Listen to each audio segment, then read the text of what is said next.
வாழ்க்கையில பிடிப்பே இல்லாம இருக்கா? அப்ப இத கேளுங்க. ஒரு நடுத்தர வயசு பொண்ணு. அவங்க வீட்ல வாழ்ந்துட்டு இருக்காங்க. வீடு ஃபுல்லா ஒரே இருள். வீடு ஃபுல்லா டஸ்ட்டு. அவங்களுக்கு எதுலயும் ஒரு பிடிப்பே இல்லாம இருக்கு. ஸோ அக்கம் பக்கத்துல அந்த அளவுக்கு யாரும் பேசிக்கிறதும் கிடையாது. அப்பதான் அவங்க வீட்டு பக்கத்துல ஒரு அம்மா, அப்பா, குழந்தைன்னு கூடி வராங்க. அந்த குழந்தை வந்த நாள்லருந்து இவங்கள பார்த்து ஒரு ஸ்மைல் பண்ணிக்கிட்டே இருக்கும். இவங்களுக்கு ஃபர்ஸ்ட்டு ஸ்மைல் பண்ண புடிக்கல. அதுக்கப்புறம் கொஞ்சம் கொஞ்சமா ஸ்மைல் பண்ணாங்க. அதுக்கப்புறம் அந்த குழந்தைய பார்க்கும்போது ஆட்டோமேட்டிக்கா இவங்க புன்னகை மலர்ந்த ஆரம்பிச்சது. ஒரு நாளைக்கு அந்த குட்டி பொண்ணு ஒரு ரோஜா கொண்டு வந்து அவங்க கையில தராங்க. ஸோ தந்த உடனே அத எதுல போட்டு வைக்கிறதுன்னு சொல்லிட்டு ஒரு ஃப்ளவர் வாஷ் எடுக்குறாங்க. அது ரொம்ப டஸ்ட்டா இருக்கிறதுனால அத அழகா தொடச்சு ஒரு டேபிள் மேல ரோஸையும் வச்சு வைக்கிறாங்க.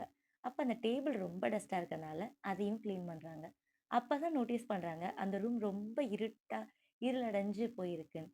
அப்போ ஸ்க்ரீன்ஸ் எல்லாம் எடுத்து விட்டு அழகா விளக்கெல்லாம் ஏத்தி வச்சு லைட்ஸ்லாம் போடுறாங்க.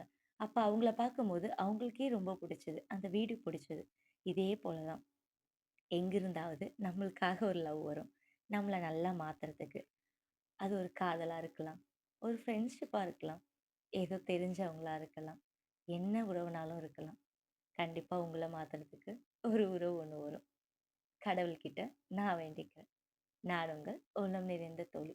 சப்ஸ்கிரைப் பண்ணிக்கோங்க. இன்னும் நெறைய பேசலாம்.